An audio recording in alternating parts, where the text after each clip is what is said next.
Geldiğiniz için teşekkür ederim. Türkiye, ben seni seviyorum. A lot of thanks for your support, for your love, and without audience, without your love, I have nothing to do. So, thank you very much. Teşekkür ederim. Құрметті достар, ең алдымен баршаларыңызға үлкен рахмет айтқым келеді. Жаяудың шаңы шықпас дейді қазақта. Сол себептен менің әрбір аяқ алысында қолдап жүрген барша тыңдарман қауымға және де бақ өкілдеріне, Түркиядағы өнерге жаны құштар, өнер десе ішкен асын жерге қоятын мына концертке атсалысып жатқан барша жандарға шын жүректен, шын көңілден рахметімді айтқым келеді. Ел мен елдің арасындағы достығымыз нығая берсін, ел мен елдің арасындағы рухани байланысымыз мығым бола берсін. Бастысы жақсылыққа ұмтылып, жақсылыққа жаны құмар жандар бір арнада тоғысып, ертең алдағы уақыттағы өткелі жатырған менің концертімде бас қосуға жазсын деп айтқым келеді. Баршаларыңызға, қолдауларыңызға, құрметтеріңізге көп-көп рахмет.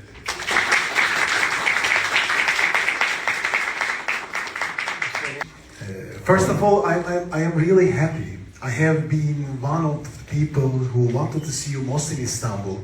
I made dozens of videos for you. We met you 5 years ago in Aktobe, Kazakhstan. And I invited you on my YouTube videos many times.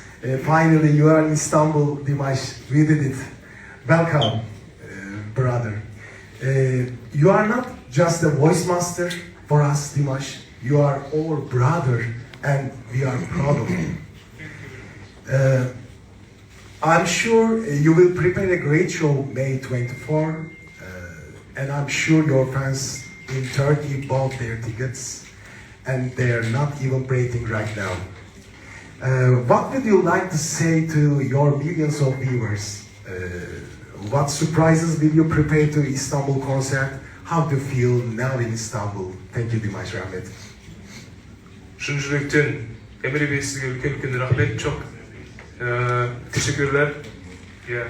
Emre Bey менің Түркиядағы досым деп айтсам болады, ағам деп айтсам болады. Осыдан 5 жыл бұрын өзі айтып өткендей Ақтөбе қаласында танысқан болатынбыз.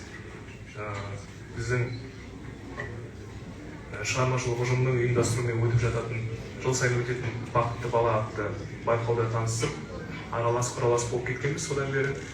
Енді шын жүректен Emre Bey'ге мен ерекше алғысын айтқым келеді, өйткені менің I'm Singer жобасынан бергі әрбір көрсеткен өнерімді Түркия халқымен кеңінен таныстыруына себепші болып жүрген кісі. Осы күнге дейін әрбір аяғасын қолдап жүрді. Енді Түркиядағы концерт мен үшін ерекше болмақ. Неге десеңіз, бұрын соңды көрмеген Димашты көресіздер деп үміттенемін. Жыл өткен сайын тәжірибе қосылады, өмірге деген көзқарас өзгереді, адамның философиялық құлдықтары ауысуы мүмкін. Сол себептен өмірімнің әр кезеңінде жанынан табылып жатырған барша тыңдармандарға үлкен рахмет айтқым келеді. Енді тосын сыйлар өте көп. Осы күні бүгінге дейін Димаш Құдайбергеннің шығармашылығы тек қана 30%, 35%-ын ғана көрдіңіздер деп айтқым келеді. Қызықтың бәрі алда. Көбісі соңғы жаңалықтарды естіген кезде, онымен жұмыс жасап жатқанда естіген кезде көбісі музыкадан алшақтап бара жатқан шығар деп ойлап қалған болуы мүмкін. Бірақ қоғамдық жұмыспен шығармашылық жұмыстарымызды қатар алып, қарқынды түрде сіздерге деген көптеген тосын сыйлар дайындауға ниеттеніп отырмын. 24 мамыр күні сіздердің естеріңізден кетпейтіндей концерт көрсетуге барын салуға дайынмын.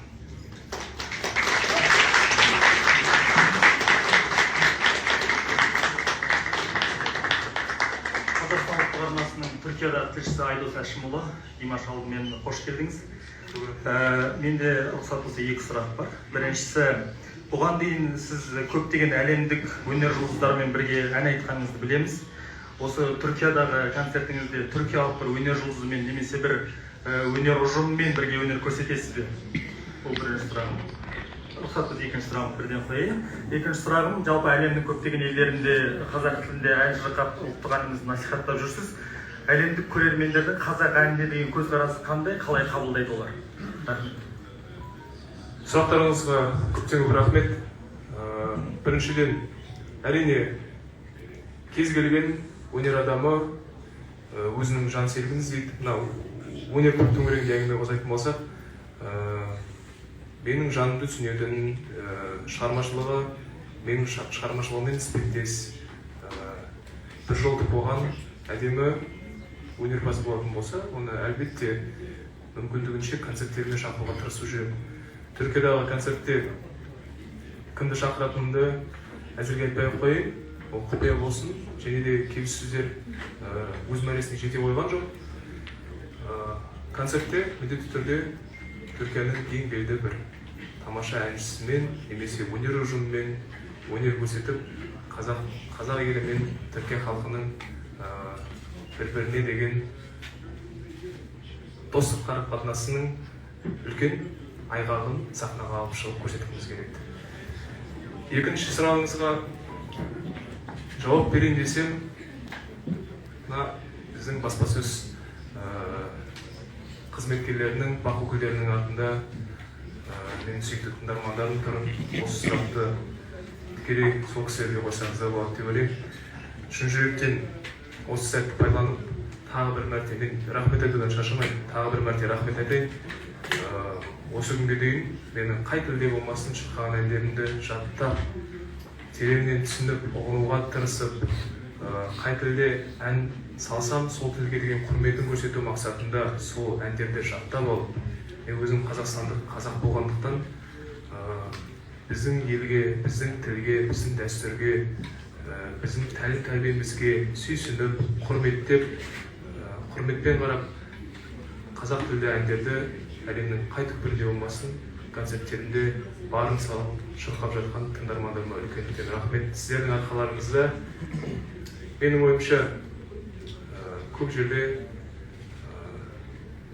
көзі қараған көрермендер айтып жатады, Димаш ағамызға рахмет, бабамыздың тілеуін тілеп жүреміз, ағамыздың тілеуін тілеп жүреміз деп бауырларымыз айтып жатады. Бірақ біздің тілді насихаттап жатырған негізі мен ғана себепкер болатын болсам, ең алдымен Алла, отбасым, бауырларым, сосын әлбетте мен тыңдармандарым. Осы тыңдармандарымның қазақ тіліне насихаттау барысында жасаған жұмыстарын ауыз толтырып тұрып айтқым келеді. Сол себептен сіздерге көп рахмет. Ответить не получится, потому что, я не знаю, передать эмоции в тот момент, когда ты впервые исполняешь свою новую композицию, словами невозможно. Меня могут, наверное, только понять артисты или композиторы. Я словами сейчас не смогу объяснить. Но когда вижу обратную связь, когда вижу камбэк, наверное, в этот момент я становлюсь одним из самых счастливых в мире, потому что все то, что я делаю, это только для того, чтобы порадовать своих зрителей. Мой мозг только под это заточен. Я всю жизнь занимался музыкой, 25 лет обучаюсь и уже долгое время в этом бизнесе. Поэтому самое главное, чтобы зрителям нравилось. Как вы знаете, в разных странах у моих зрителей разные музыкальные предпочтения, разные возрастные категории, и поэтому хочется угодить всем. Но сегодня мы собираемся представить новую песню «When I Got You», музыку, которую написал я сам и спродюсировал сам. В этот момент я должен сказать огромное спасибо моему сопродюсеру Дмитрию Гордон. Невероятно талантливый человек, огромный респект. И просто хочу вас в очередной раз поблагодарить за то, что вы делаете для меня.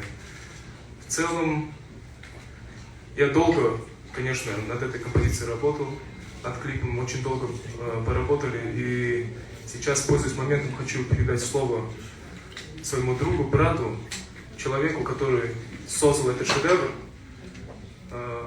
Халым Асылов. Он где-то здесь, он сейчас, наверное, готовит музыкальный файл, да, видеофайл. И я хочу сказать то, что я благодарен судьбе за то, что в моей жизни появляются люди, которые становятся моими единомышленниками, и всегда заодно. Я предложил эту идею Галымаға, он сразу поддержал и примерно объяснил, что да как нужно делать. И в итоге мы хотим сегодня представить вашему вниманию новую композицию, новый клип When I've Got You. Это потом после пресс-конференции. Может, режиссер клипа хочет сказать пару слов?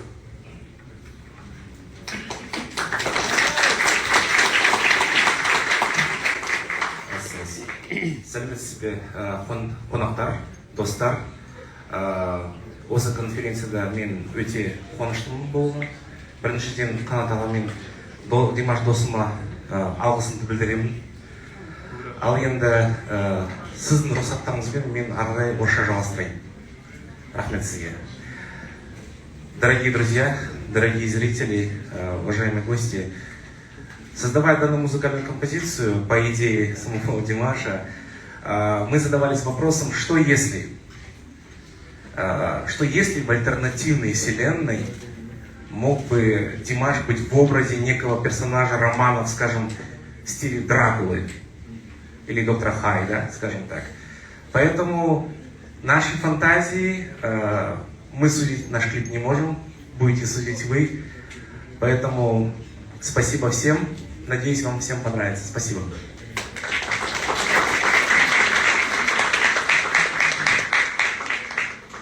Any questions?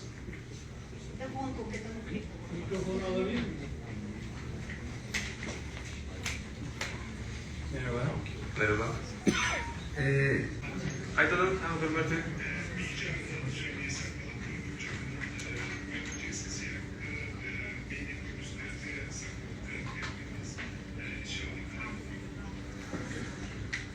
Енді әр әнге қойылым ойлап табамын, әр шығарманың өзінің мазмұны бар, өзінің философиясы бар.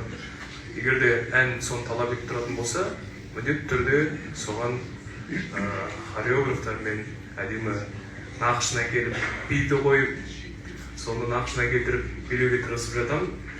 Енді бұрындары маған сөзіншіні керек, осыдан 10 жыл бұрын, немесе 7-8 жыл бұрын биді билеу маған біраз ауырға соғатын. Бірақ енді қазір сол уақыттан бері біраз тәжірибе жинадым. Енді көрермендер қалайтын болса, әрине бәріне дайынмын. Негізі өнер адамы, менің ойымша, өмірде қандай болмасын, сахнаға шыққан кезде көрерменді қуантарлықтай әдемі образ жасай білу қажет. Образ жасай алмайтын болса, ол әртістің кәсіби біліктілігінің төмендігі деп білемін. Сол себептен осындай сынға ұшырамас үшін, осындай сынға қалмас үшін көрермендердің көңілінен шығатындай бір би қоя алатын болсам, оны міндетті түрде көрсетуге тырысатын боламыз. Жалпы осы сәтті пайдаланып, мен сөз кезегін қасымда отырған әкеме бергім келіп отыр. Осы әрбір концерттер болсын, мен шығармашылығында орын алып жатырған әрбір жаңалықтар болсын, соның осы кісінің бастамасымен болып жатады. Соның әрқайсының басы-қасында жүрген әкем, Қанат Айтбаев мырза. Ассалаумағалейкум, ардақты ағайын. Бүгінгі думанды кештің концерттің алдында болатын баспасөз конференциясына келіп отырғандарыңызға көп алғыс білдіреміз. Ең бірінші бізге осындай үлкен ұсыныс жасаған Юнитурлар компаниясының жетекшісі Ревик Бей мырзаға алғысымыз шексіз. және қолдап отырған Раус компаниясына да алғысымыз шексіз. Ел мен елдің арасында ешқашан шекара болмаса екен деп армандаймыз. Адам мен адамның арасында тек қана достық, ынтымақ, қарым-қатынас болса екен деп армандаймыз. Адамдардың барлығында өнер біріктірсе, бір-біріне деген мейірім біріктірсе екен деп армандаймыз. Біздің Димашымыздың орындап жүрген әндері сіздердің көңілдеріңізден шығатын болса, біз қашанда соған ризамыз. Бұл ең бірінші ел мен елдің арасындағы татулық, қарым-қатынасты, бір-біріне деген ынтымақтастықты арттыру бағытында жасалатын шара. Сондықтан да қай елге барсақ та, қай жерде көрермендермен кездессек те, біздің ең бірінші алға қойған мақсатымыз халықтың алғысын алу, ел мен елдің арасындағы достық, қарым-қатынастың нығаюына сеп болу.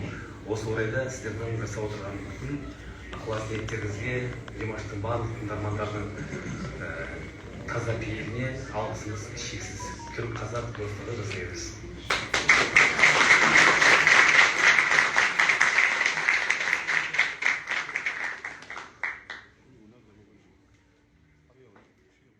В чем ты видишь свою роль именно как амбассадор от Казахстана вот в этой комиссии, в этом проекте? Спасибо. В первую очередь роль дипломата, конечно же. Учитывая то, что я имею, благодаря своей профессии, я имею хоть какое-то влияние на большую массу людей, надо побольше говорить о любви, о добре. И для того, чтобы люди научились дружить между собой, надо действовать в этом направлении. И сейчас у меня только-только формируется команда, который будет составлять план, и мы по этому плану будем работать. Сейчас многими своими планами я не смогу поделиться, потому что вы знаете, что буквально несколько дней назад меня только назначили, и поэтому как только будут новости, я об этом сразу же буду непременно сообщать вам в социальных сетях. И я считаю, что каждый человек должен стремиться к тому, чтобы изменить мир к лучшему. И все в наших силах, и каждый человек должен начать это делать с самого себя. Надо любить всех абсолютно, потому что никто не знает, проснемся ли мы завтра или нет, и что нас ждет впереди. Такой философский вопрос. Я лично считаю, что несмотря на то, что происходит между странами в плане политики, нужно оставаться человечными. Нельзя делить людей на нации, нельзя делить людей на религии. Ни одна религия не призывает людей ненавидеть друг друга или обращаться плохо друг с другом. Так что надо быть умнее и выше того, что сейчас творится в мире. Надо максимально постараться тому, чтобы хотя бы у нас осталось человеческое отношение друг к другу. И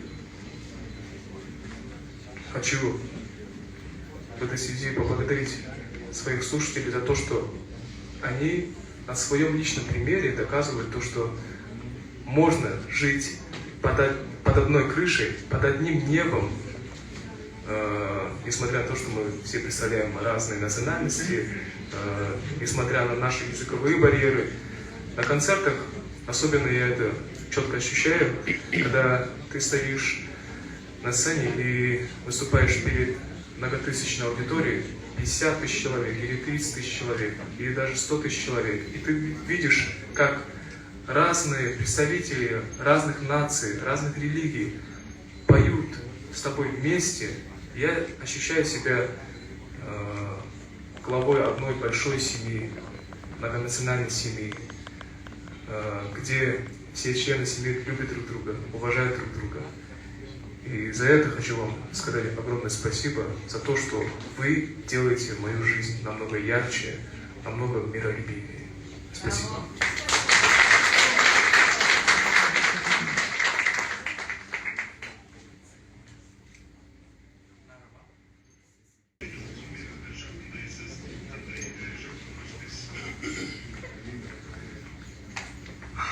осы концертте алға қойған ең басты мақсатымыздың бірі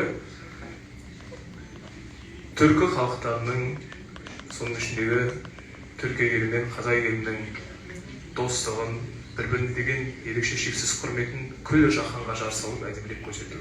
Сол біздің басты мақсатымыз.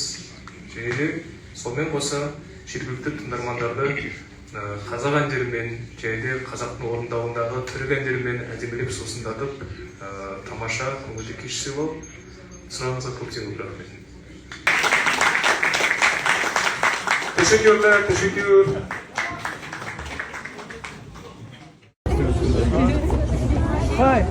Hello. Dimash and the Bosphorus. Let's do photo together, okay, let's do. 1, 2, 3. Where's camera?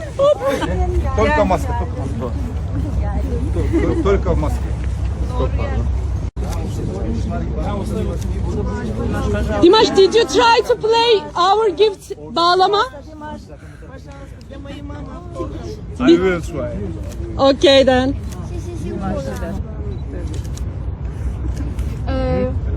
Defter alabilir miyim? Kazakistan. Bir gün.